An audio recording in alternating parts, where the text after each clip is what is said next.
성부와 성자와 성령의 이름으로. 우리 주 예수 그리스도의 은총과 하느님의 사랑과 성령의 친교가 여러분 모두와 함께. 네, 저는 저기 옆 동네 동해성당 아시나요? 네, 아야진 옆에 동해성당에서 군종 사목하고 있는 원선이 토마스 신부라고 합니다. 오늘 미사 안에서는 여기 계신 모든 분들과 더불어서 또 저희 군에서 종사하고 있는 군인분들을 위해서, 용사들을 위해서 또 함께 기도해 주시면 감사드리겠습니다. 전능하신 하느님, 해마다 거룩한 성사로 사순시기를 지내는 저희가 그리스도의 신비를 더욱 깊이 깨달아 회개의 삶으로 그 열매를 맺게 하소서. 성부와 성령과 함께 천주로서 영원히 살아계시며 다스리시는 성자 우리 주 예수 그리스도를 통하여 비나이다. 마르코가 전한 거룩한 복음입니다. 그때 성령께서는 예수님을 광야로 내보내셨다. 예수님께서는 광야에서 40일 동안 사탄에게 유혹을 받으셨다. 또한 들짐승들과 함께 지내셨는데 천사들이 그분의 시중을 들었다. 요한이 잡힌 뒤에 예수님께서는 갈릴레아에 가시어 하느님의 복음을 선포하시며 이렇게 말씀하셨다. 때가 차서 하느님의 나라가 가까이 왔다. 회개하고 복음을 믿어라. 주님의 말씀입니다.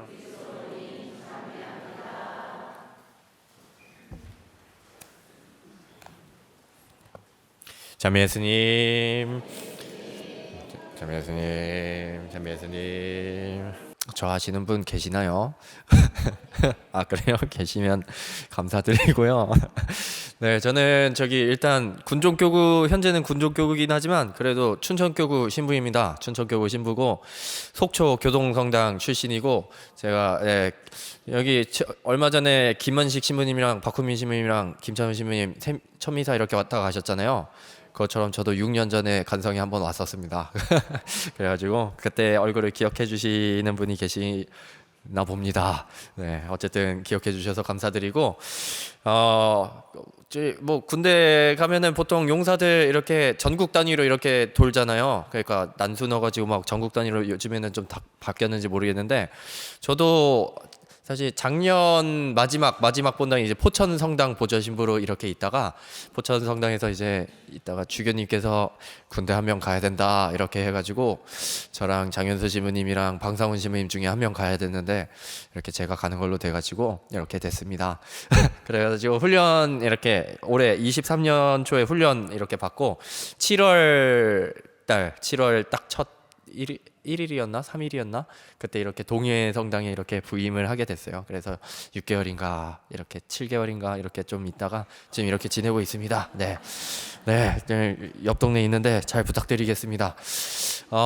전에 이창섭 신부님 계실 때도 이제 이창섭 신부님이랑 몇 번 만나면서 뭐 간성성당에서도 좀 도와줘야 되지 않나 막 해가지고 간성성당 한번 모금 오라고 이렇게 해주셨는데, 생각보다 이렇게 일찍 가실 줄 몰랐습니다. 그래가지고 그냥 훅 하고 떠나버리시네요. 뭐 한 10년 지금 잘 보내고 계시다가 이제 해외 가신 것 같고, 이제 원용훈 신부님과도 또 연이, 또 뭐 모든 춘천교구 신부님들은 연이 깊지만 원용훈 신부님랑도 또 연이 깊습니다. 저 뭐 신학생 때 많이 청소년 수련 사목하셨잖아요. 청소년 사목하셔가지고 그때 청소년 수련은 많이 파견을 갔었어서 또 연이 깊은데, 그래 언젠가 간성성당 와야 되겠지 해가지고 언제쯤 올래 해가지고 그때 이렇게 언젠가 가겠습니다 해가지고 했는데, 마침 또 사순시기 특강할 사람이 필요한데 특강하면서 모금해라 뭐 이런 식으로 해가지고 이렇게 특강을 준비를 하게 됐습니다. 그래서 미사 때 특강을 하면은 얼마나 준비를 해야 되나요 해가지고 한 20분만 하면 되나요 했더니 한 40분은 해야 되지 않겠느냐 막 그래가지고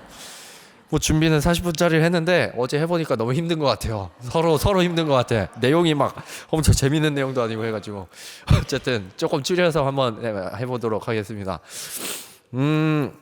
주제는 이제 외로움에 대해서 뽑았습니다. 신앙인에게 외로움이랑 뭐 그래가지고 뭐 고독에 대한 영성적 고찰이라고 부제를 뭔가 멋들어지게 정했긴 했는데, 그냥 외로움에 대해서 이렇게 좀 살펴보려고 해요. 왜냐면은 왜 유주제로 정했냐면은 제가 이제 춘천교구 사제 연수를 계속 춘천교구로 가다가 이제 군종교구 와가지고 군종 사제 피정으로 갔습니다. 군종 사제 피정을 이번 1월에 했는데 수원교구에서 했고, 그때 지도를 해주신 분이 이제 이기현 베드로 주교님이셨습니다.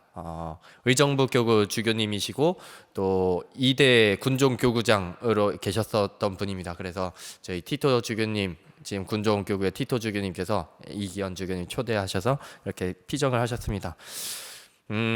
그래서 이기현 주교님께서 지도해 주신 내용이 외로움에 대한 부분이었습니다.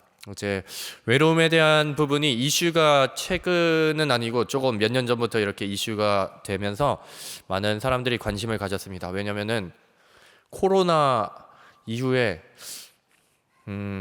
저희가 OECD 국가 중에서 자살률이 몇인지 아십니까?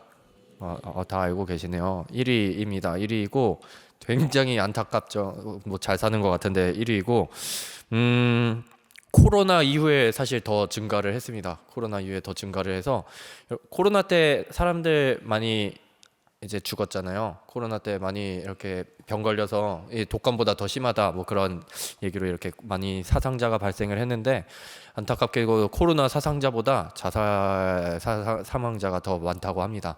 더 많고 코로나 때 또 증가가 거의 1.5배 정도 이렇게 증가를 한 것 같습니다. 10대, 20대에서 제일 높습니다. 안타깝게도 젊은 사람들에서 이렇게 가장 많은데, 이게 일반 사회 안에서도 좀 이슈가 됐던 것 같습니다. 그래서 자살률이 안타깝게 계속해서 높고, 이게 원인이 뭘까 했는데 뭐 여러 가지 원인이 있습니다. 뭐 경제적인 뭐 다양한 원인들이 있는데 외로움에 대한 부분도 그중 하나로 이렇게 뽑게 됐습니다. 통계적으로 봤을 때 이제 가정 비율이 이제 4인 가구가 10년 전부터 갑자기 이제 꺾였습니다. 2015년 때 딱 1인 가구, 이제 혼자서 사는 사람들이 굉장히 많잖아요. 혼자서 사는 사람이 굉장히 많은데 1인 가구의 비율, 1, 2, 3인 비율이 4인 가정이 그래도 우리나라가 제일 높았습니다. 4인 가정 가구 비율이 전 세계적으로 제일 높다가 이게 한번 이제 반대로 역전 현상이 일어났는데 이게 2015년입니다. 이제 혼자 사는 사람이 굉장히 많아졌다는 거. 그리고 소외받는 게 코로나 이후에 우울증 환자들이 굉장히 많이 늘었다고 합니다. 그래서 우울증 환자, 그러다 보니까 외로움에 대해서 집중을 하게 됐습니다. 이게 사회적인 일반 현상의 이슈도 있어서 이게 사제들에게도 있었습니다. 사제들도, 신부님들도 안타깝게도 사제들이 모든 걸 극복할 수 있는 사람들처럼 보이지만 신부님들도 이런 분위기, 침체된 분위기 안에서 좀 고독함이나 여러 가지 현상들에 못 이겨서 또 외로움을 많이 느끼고 또 우울감에 빠지기도 하고 그런 현상들이 많이 내포된 것 같습니다. 그래서 주교님들도 신부님들한테 외로움이란 주제로 이렇게 강연을 해주셨고, 또 저희도 좀 외로움에 대해서 조금 한 번쯤 돌이켜보면 좋지 않을까 해서 이렇게 준비를 하게 됐습니다. 뭐 제가 다 준비한 게 아니라 사실 주교님께서 준비하신 그 강의 내용을 가지고 여러분들과 같이 나누면서 성찰을 하면 좋지 않을까. 이미 유튜브나 뭐 그런 것들은 많이 보시나요? 네, 그래도 젊으신 것 같습니다. 저는 사실 요즘에는 TV보다 유튜브를 더 많이 보는 것 같습니다. 인터넷이 많이 발달하면서 뉴스도 좀 유튜브로 많이 보고 있는데, 어쨌든 유튜브를 보다 보면 외로움에 대한 강연도 되게 많고, 그런 기사나 뉴스들을 많이 보는 것 같습니다. SNS가 발달되면 우리나라가 굉장히 경제적으로 많이 올라왔잖아요. 뭐 옛날에 비해서 확실히 엄청난 경제 발전을 이루었다고도 많이 알고 있고, 근데 SNS를 보고 뭐 K-팝 같은 것도 엄청 유명해지고 우리나라 연예인들 엄청 유명하고 전 세계에서도 알아주는 그런 사람들. 근데 SNS나 그런 걸 보면은 뭐 인스타그램, 페이스북, 뭐 아니면 유튜브 이렇게 진행하는 사람들을 보면은 굉장히 화려한 삶 속에서 살지만 그들을 조금 더 인터뷰를 해보면은 누가 어떤 연예인이 안타깝게도 이 우울증에 빠졌다, 나도 우울한 그런 감정을 느낀다, 많은 사람들 속에서 우울감이 공연을 하다 보면 사람들이 다 환호해주고 너무나 기쁘고 하는 감정도 있지만 한편으로 또 돌아와 보면은 우울감에 사로잡혀 있고 정신적으로 좀 많이 힘들 때가 많다, 그런 기사를 많이 접하는 것 같습니다. 그런 상황들은 우리가 외로움에 빠지게 만드는 그런 상황 속에 이렇게 빠져들게 하고, 또 이것에 대해서 많은 또 전문가들이 진단을 많이 내려줍니다. 외로움을 극복하기 위한 방법으로 이런 것들이 많이 존재를 한다. 어떤 것들이 있을까요? 외로움을 극복하기 위해서. 노래방. 좋은 방법인 것 같습니다.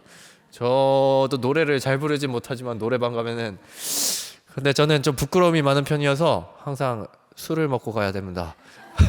술을 안 먹으면 부끄러워가지고 잘 못 부르겠더라고요. 그래서 사실 신자분들이랑은 잘 못 가고 시부님들끼리나 이렇게 술 먹고 이렇게 노래방 가면은 또 재밌는 것 같습니다. 너무 재밌고, 여러 가지 과학적으로 이렇게 처단들이 많이, 방법들이 이렇게 몇 년 전부터 이렇게 올라오고 있어요. 그래서 심리학자들 같은 경우는 신체적으로 이제 활동하는 거, 우리가 정신적인 부분은 또 신체가 건강하지 못할 때 또 발생할 수 있으니까 운동을 하고, 또 운동을 하다 보면은 내가 가진 취미 생활에 대한 그런 부분을 갖다 보면은 또 다른 사람들과 공유를 하게 되고 조금 더 깊은 만남을 갖게 되고, 그래서 신체 활동하기, 의미 있는 관계 맺기, 잠 푹 자기, 또 적당히 일하기, 너무 과하게 일하지 말고 너무 적게 일하지 말고 적당히 일하기. 이거 되게 중요한 것 같습니다. 저는 너무 과한 열정은 우리를 불태우고, 너무 적게 하면 또 우울감이 생기고, 또 우리 몸과 마음이 연결되어 있음을 기억하기, 뭐 여러 가지 방법들이 제시된 게 요즘에 많이 인터넷에 돌아다니고 있습니다. 그래서 사회적인 이런 도움도 우리가 좀 취할 필요가 있는 것 같아요. 근데 만약 이런 부분에 대해서 우리가 조언을 다른 사람들에게 전해줄 수 있을 것 같습니다. 여러분들이 겪고 있다면 또 도움을 받을 수 있고, 또 주변에 또 힘든 사람들이 있으면은 힘든 사람들에게 이런 조언을 해줄 수도 있고. 근데 이제 신앙적으로도 어떻게 하면은 좀 우리가 외로움에 대해서 어떻게 이해를 하면 좋고, 또 어떻게 도움을 줄 수 있을까? 사제들에게 먼저 주교님께서 우리 삶을 먼저 돌아보자, 이런 제안을 해주셨습니다. 우리는 사제의 삶은 어떤 생활인가? 사제의 삶에 대한 생활의 진단을 해보자. 그러면서 이제 사제의 삶이 어떨 때 보람이 있고, 또 어떤 삶이어야 하고, 또 어떤 위기감을 지금 받고 있는지 한번 먼저 돌아보자. 그래서 주님께서 여러 설문조사를 한 것을 가져오셨더라고요. 이게 시노드 때 어제 한번 설문조사를 한 적이 있는 것 같습니다. 그래서 주교님께서 사제들에게 설문조사를 했던 거, 이런 내용을 가져오셨습니다. 사제의 삶을 잘 살기 위해서는 무엇이 필요하다고 생각합니까? 뭐라고 생각하십니까? 사제의 삶을 잘 살기 위해서 무엇이 필요합니까? 네? 뭐라고 하셨어요? 소주! 필요한 것 같아요. 저는 솔직히 술 때문에 너무 힘들었는데, 근데 요즘에 술 없이 거의 어울릴 수가 있나, 뭐 그런 생각이 듭니다. 저는 술을 사실 싫어해서 사실 너무 힘들어했습니다. 주량이 너무 적어가지고 시민님들이랑 술 먹을 때 너무 힘들었는데, 근데 하지만 술을 먹었을 때 좀 서로 생활이 공유가 되고, 또 조금 더 부끄러움도 떨쳐내면서 서로 속마음도 좀 터놓게 되고, 근데 문제는 싸움도 같이 하게 된다는 거, 약간 그게 좀 문제인 것 같은데. 네, 소주. 또 뭐 있으실 것 같습니까? 네? 기도?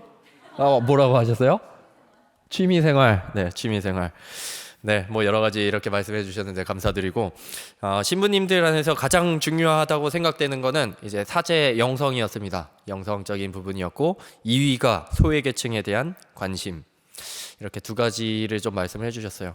영성이 일단 제일 중요한 거, 뭐 술도 중요하고 뭐 다른 사람들과 만나는 거, 취미 생활도 다 중요하지만 일단 1순위는 영성이 아닐까. 저도 공감을 하고, 영성이 있을 때 우리가 아무리 술과 좋은 친구와 그런 것들이 있을지라도 외로움은 찾아오는 것 같습니다. 영성, 기도하는 거, 기도하고 내가 영성적으로 좀 하느님 안에서 충만해졌을 때 다른 사람들에게, 또 여러분들께도 또 좋은 말씀을 전해줄 수 있고, 또 소외계층에 대한 관심 필요, 이거는 모든 사람에게 해당되는 것 같습니다. 봉사활동에 대해서 강조가 여러 학자들 사이에서도 사람이 요즘엔 비교를 많이 하잖아요. 다른 사람들이랑 비교를 많이 하게 되는데 그 안에서 자존감이 많이 떨어지는데, 우리가 봉사는 정말 조건 없이 줄 수 있는 우리의 최초의 활동이고 또 보람을 많이 느낀다고 합니다. 그런 것과 더불어서 또 예수님께서 우리에게 사명으로 봉사를 많이 강조하신 것처럼 이순이가 이런 계층에 대한 필요였습니다. 두 번째, 사제로서 보람을 느낀 적이 있는가? 신부님들이 뭐라고 체크를 했을까요? 한 몇 퍼센트 신부님이 보람을 느꼈다고 할까요? 100? 엄청 호전적이신데? 다행히도 90% 이상이 느낀 적이 있다고 합니다. 다행이지 않습니까? 저는 사실 한 6, 70%만 나와도 다행이라 생각했는데 90%가 나왔다고 합니다. 그래서 신부님들 대부분이 그래도 사제 생활하면서 보람을 많이 느끼는 것 같습니다. 그리고 보람을 가장 높게 느낄 때는 성사를 집전할 때라고 합니다. 성사를 집전했을 때 미사를 정말 거행하고, 미사 때문에 사실 스트레스 받을 때도 좀 있습니다. 잘 집중도 안 되고, 저도 사실 신부가 되고 나서 아래에서 미사를 해볼 일이 거의 없잖아요. 신학생이나 뭐 어려서 학생 때 아래에서 미사했을 때, 위에서 미사를 하다 보면은 사실 좀 집중을 잘 못한다고 해야 되나? 뭐 여러 가지 뭐 그런 분심들이 많이 떠오를 때가 많이 있으면 온전히 집중하기 힘들 때가 있는데, 어쨌든 온전히 잘 집중하고 또 신자분들과 미사 안에서 딱 기쁨을 느낄 때가 제일 보람찬 것 같습니다. 그 다음은 이제 2위는 어려움에 처한 이들이 성당에 다시 돌아왔을 때, 여러분들이 이제 성당에 어떤 여러 가지 다양한 이유로 성당을 떠났다가 다시 회개하시고 마음을 잡고 다시 성당에 복귀하는 모습을 봤을 때, 그때 감격을 많이 느끼시는 것 같습니다, 시민들께서. 자, 뭐 그 다음에 세 번째, 사제들이 인간관계에 있어서 가장 어려움을 느끼는 대상이 누굴 것 같으세요? 누굴 제일 어려워할 것 같으십니까? 사무장님? 사목회장님? 사목회장님이랑 싸우는 경우는 거의 없지 않나요? 있나? 있긴 있는 것 같습니다. 있긴 있겠지만 사목회장님이 어려우시죠, 사실 시부님보다는. 그리고 어제 저녁 미사 때 한번 이 질문을 여쭤봤는데 대부분 신자분들이 수녀님이요 이러는 거예요. 그래가지고 맞는가 막 그래. 저도 시부님들이랑 얘기를 하다 보면 수녀님들이랑 이렇게 트러블 있는 경우가 굉장히 많으신 것 같더라고요. 그래가지고 뭐 많기는 그렇게 생각하실 수 있을 것 같다, 그런 생각이 드는데 1위는 사제였습니다. 신부님은 신부님을 어려워합니다. 네, 신부님들도 가까이 있다 보니까 신부님들을 좀 많이 어려워한다고 이렇게 쓴 것 같고, 저도 뽑자면은 사실 신부님들과의 관계가 제일 어려운 것 같습니다. 아주 잘 지내는 분들이랑 아주 잘 지내는데 또 상처를 받을 때도 굉장히 많은 것 같습니다. 모든 신부님들이 저와 맞지는 않고, 또 저와 다른 생각을 갖는 신부님들이나 또 상호간에 좋지 않은 모습을 봤을 때 이제 서로 속으로 이제 서로 욕하기 바쁘고, 선후배 간의 그런 것들도 있고, 뭐 보좌 신부님과 주임 신부님들과의 관계가 있고, 그런 말이 있습니다. 어떤 신부님이 해주신 말인데, 나는 정말 지금 주임 신부님만큼 훌륭한 사람을 만나지 못한 것 같아서 지금 너무 행복하다. 그런데 주임 신부님이 휴가 갔을 때만큼 그렇게 행복할 때는 더 발견하지 못한 것 같다. 그런 말이 그 말이 너무 인상 깊었습니다. 너무 좋은 신부님을 만나서 잘 생활하고 있는데 주임 신부님이 휴가 간 것만큼은 못하더라. 약간 그 말을 듣고서 맞는 말 같다. 아무리 좋은 사람을 만나도 어쨌든 어른이랑 같이 사는 뭐 그런 것도 좀 있고, 뭐 그 말이 좀 기억이 났습니다.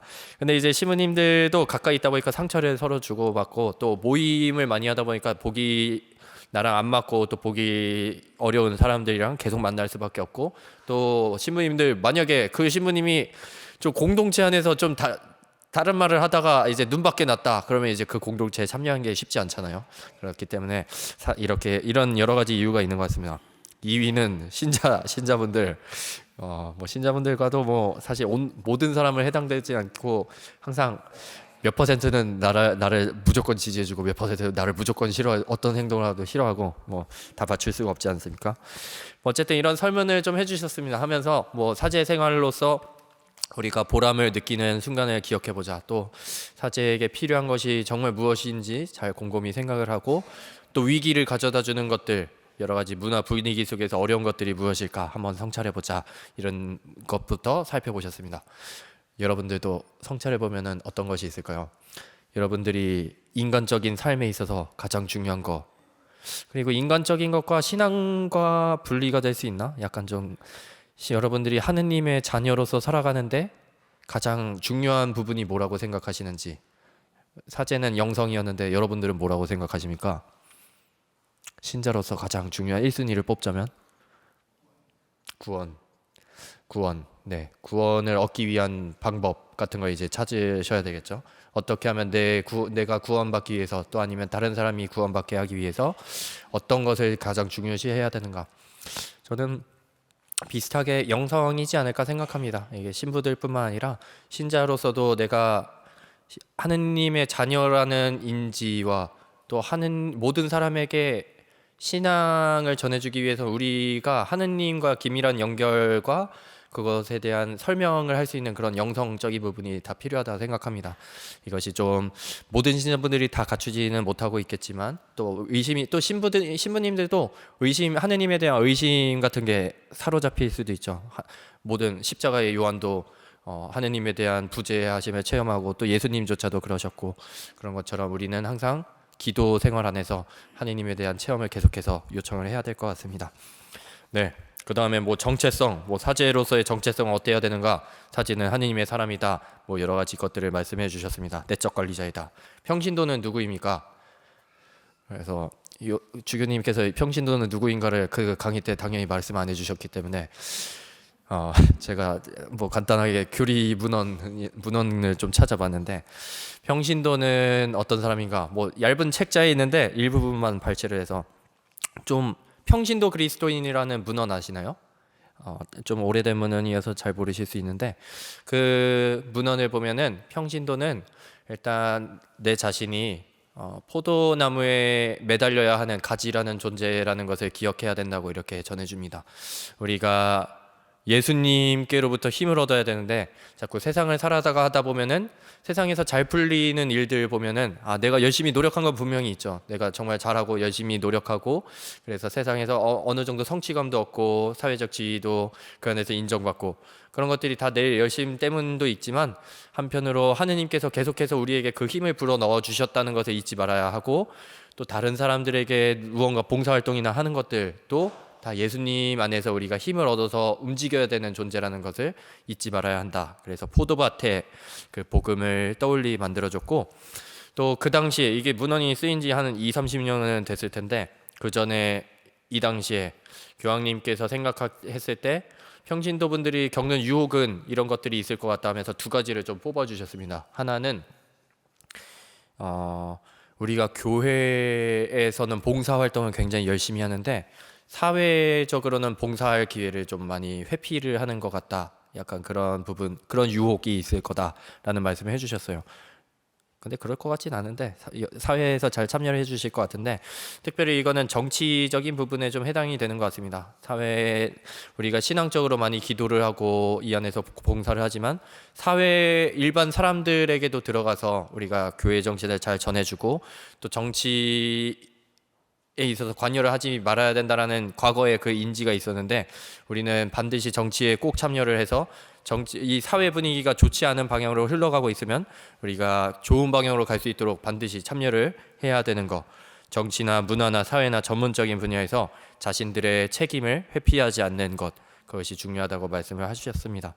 또 다른 하나는 신앙생활과 부당한 사회생활과의 분리, 뭐 비슷하게 연결이 됩니다. 일상생활 안에서 거룩한 것과 거룩하지 않은 것을 구별하는 것이 아니라, 일상생활 안에서도 충분히 우리가 거룩할 수 있고, 물론 수도자나 사제들이 사는 것과 같은 생활을 할 수는 없지만 우리가 설거지하면서도 예수님께 도움을 청할 수 있고 기도를 할 수 있고, 또 사회 안에서 쓰레기를 청소하면서도 그냥 청소하면서도 그런 신앙과 일치를 할 수 있는 것처럼,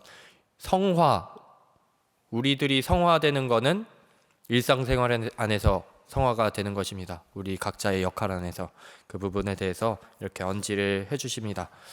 네, 평신도로서의 역할. 좀 이제 지루하기 시작하셨죠? 네, 저도 그렇게 생각합니다. 네. 제일 중요한 거 세 번째, 조금만 더 참으시고, 네, 세 번째. 이게 이제 가장 중요한 부분인 것 같습니다. 주교님께서 말씀하신 가장 중요한 부분. 갈증과 외로움은 너무나 당연한 거다. 갈증과 외로움은 당연한 거고, 이거는 하느님께서 일부러 우리에게 새겨놓으신 구멍이다 라는 쪽으로 해석을 하십니다. 성경에 따로 그렇게 나와 있지는 않습니다. 그러나 성경의 여러 부분을 찾아보면 그렇게 우리가 추정을 해볼 수 있습니다. 구약 성경을 보면 죄, 우리가 외로움을 느끼는 경우, 아담과 하와가 하느님께로부터 죄를 지었을 때, 그때 이제 하느님과 멀어지면서, 이제 하느님께서 만드신 그 동산에서 멀어지면서 외로움과 소외감에 대해서 알게 됩니다. 그리고 카인과 아벨, 바벨탑의 죄, 결국 우리가 하느님과 멀어지게 되면서 소외감을 느끼게 되고 상실감을 느끼게 되는 그런 일들. 코엘렛의 경우는 이제 솔로몬의 이야기를 코엘렛이 전해줍니다. 솔로몬을 들어서 해주는데, 모든 것이 허무다, 허무로다 허무. 이게 성경에 실려도 되나 할 정도로 허무주의에 대해서 성경을 우리에게 전해줍니다. 그런데 이 코엘렛을 보면서 이것을 느끼게 우리가 이끌어줍니다. 솔로몬은 정말 인간으로서 가질 모든 것을 다 가졌습니다. 지식, 재산, 왕으로서의 권력, 그리고 본인이 사실 얻고자 했기 때문에 죄로 빠져들었지만 여러 가지 쾌락적인 것들, 본인이 취할 수 있는 것은 다 취했습니다. 그러나 코엘렛은 솔로몬을 보면서 허무로다 허무라는 메시지를 솔로몬에 빗대어 말해주고 있습니다. 솔로몬은 결국 이렇게 타락하게 되고 또 무너지게 되고 하느님과 멀어지게 됩니다. 구약 성경은 인간 본성이 어떤 것으로도 만족되지 않는다는 그런 인간의 처지를 우리에게 전해주고 있습니다. 신약도 마찬가지입니다.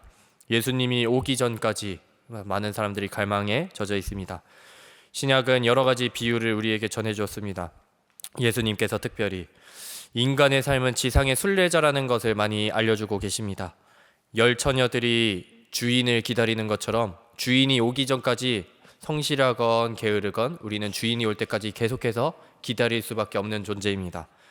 사마리아 여인처럼 예수님께서 영적인 물을 떨어주시기 전까지 사마리아 여인은 계속해서 갈증을 느낄 수밖에 없는 존재입니다.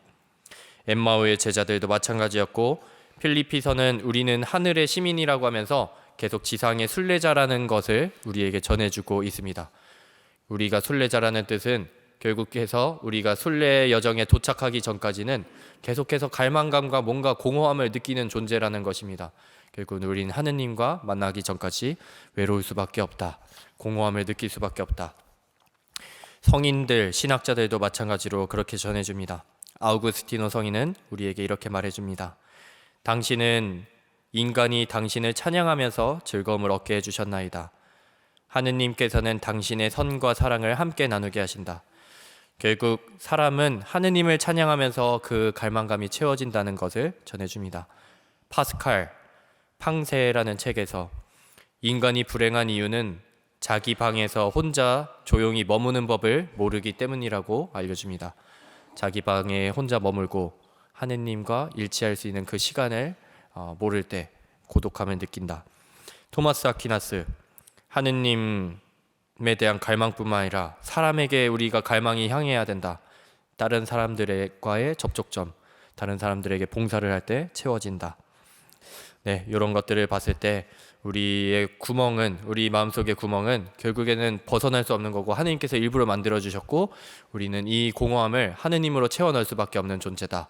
그래서 우리가 조금 다른 사람들과 비교를 하면서 외로움에 대해서 설명을 할 때는 뭐 과학적으로 설명할 수 있고 또 사회 현상으로 설명할 수도 있겠지만, 또 한편으로 신앙적으로 우리는 하느님 없이는 사실 외로운 존재야. 하느님, 우리는 이 외로움을 뭐 여러 가지 도움은 받을 수 있겠지만 결국에는 하느님으로서 채워 넣어야 해. 약간 그런 것들을 전해줄 수 있는 메시지가 되지 않을까 합니다. 성체조배를 강조드리고 싶고, 과거보다 많이 이제 요즘에 군대를 봐도, 옛날에는 군대 그래도 억지로 뭐 세례를 받게 하는 것도 있었지만 요즘에 저희 성당의 군인들이, 용사들이 한 80명, 공소까지 합치면 80명쯤 나와요. 근데 그 안에서 세례 받은 친구들은 한 30명 정도밖에 없습니다. 다른 친구들은 그냥 나오는 거예요. 그냥 나와가요. 왜 나오냐면은 종교 행사에 참여, 불교든 개신교든 천주교든 종교 행사에 참여를 해서 한 6개월 정도 이렇게 종교 행사에 참여하면은 휴가를 하루 받을 수 있거든요. 예, 종교 마일리지라 해서 그래서 나오는 건데 좀 안타깝게도 지난번에는 한 3-4명 정도 세례를 받았는데 요번에는 다 강론 때는 다 열심히 들어요. 기도선도 열심히 하고 성가도 열심히 불러요. 그래서 세례 받을 사람 없니 했더니 거의 없어요. 그래가지고 좀 안타깝게도 좀 이게 쉽지가 않다. 약간 좀 신앙적으로 이끌어주는 게 정말 쉽지 않다는 걸 많이 느끼고 또 관심이 좀 많이 없는 것 같습니다. 젊은 사람들이 옛날에 막 사회운동 할 때나 막 그럴 때는 자연스럽게 그냥 인간의 존재에 대해서 생각을 하게 되고 철학적으로 생각을 하게 되잖아요. 사람이란 존재에 대해서. 그리고 죽음 이후의 세계에 대해서 자연스럽게 생각했는데 지금은 그냥 좀 힘들면은 여러 대책거리들 찾고 뭐 오락이라든지 뭐 여러 가지 우리가 일시적으로 해결할 수 있는 것들을 통해서 벗어나려고 하니까 그런 것 같아요. 그래서 여러분들 자녀나 손자들에게 옛날 오세민 신부님 아세요? 오세민 신부님이 예전에 예비신학생 저희 예비신학생 때 예비신학생들에게 해줬던 말이 좀 기억이 나요. 성체조배를 무조건 해라. 성체조배를 너희들이 학교 끝나고 성당 가기 전에 그냥 성당에 와서 막 이렇게 있는 것뿐만 아니라 잠깐이라도 1분이라도 1시간이 아니라 1분이라도 성당에 앉아서 예수님 앞에 너의 마음을 털어놓는 연습을 해라. 그러면 정말 도움을 받을 거다. 옛날에 오세민 시민님도 그런 교육을 받았다고 합니다. 그래서 학교 끝나고 잠깐 성당 들리고 집에 가는 거. 근데 이거를 요즘에 전해주는 사람이 전해주십니까? 자녀분들이나 손자분들한테 안 전해주시죠. 그런 것처럼 우리가 이것의 중요성, 인간의 본성이 하느님을 채워야 되는데 채울 시간을 마련해야 하는 그 중요성을 사실 아이 때 그게 사실 형성이 되면은 자연스럽게 이루어질 텐데 사실 그 부분을 놓치고 있는 거 아닌가 뭐 그런 것들을 떠올리게 됩니다. 네, 성체조배 특별히 강조드리고 나머지 감사함은 감사함에 대해서도 더 말씀드리고 싶은데 어쨌든 다른 부분들은 다 여러분들 아실 것 같지 않으시나요? 그래도 기도 중요하고 뭐 감사함 여러분들 더 말하지 않겠습니다. 여기까지만 하겠습니다.